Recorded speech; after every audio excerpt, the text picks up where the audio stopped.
Cinema রেখে এবার নাটকের শুটিংয়ে ফিরেছেন বাংলাদেশের জনপ্রিয় সুন্দরী অভিনেত্রী তানজিল তিশা। চলুন জেনে আসি বিস্তারিত।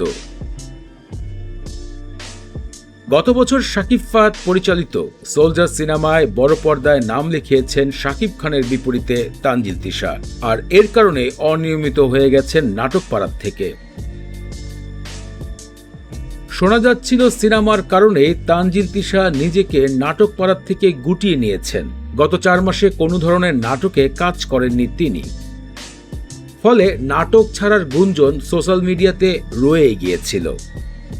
অবশেষে বিরতির পর আবারও নিজের জগতে ফিরে এসেছেন তানজিল তিশা। ইতিমধ্যেই 2 নাটকের কাজ সম্পূর্ণ করেছেন এই অভিনেত্রী।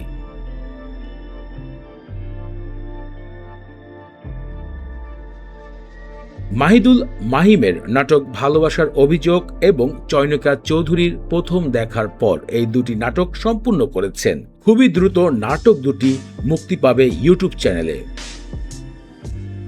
চয়নিকা চৌধুরী নির্মাতা জীবনের 25 বছর পূর্তি উপলক্ষে নতুন নাটক তৈরি করেছেন প্রথম দেখা, আর সেখানে মুখ্য চরিত্রে অভিনয় করেছেন তানজিল তিশা এবং তার বিপরীতে ফারহান সাজ্জাদ।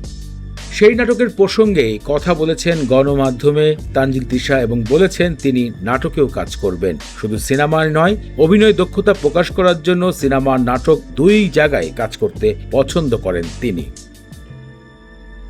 গত বছর শাকিব খানের বিপরীতে সোলজার অ্যাকশন সিনেমায় যুক্ত হয়েছেন তিনি, যেখানে শাকিব খান ছাড়াও জান্নাতুল ফেরদৌস ঐশী, তারেক আনাম খান, ABM সুমনের মতন বড় বড় অভিনেতা অভিনেত্রী রয়েছে।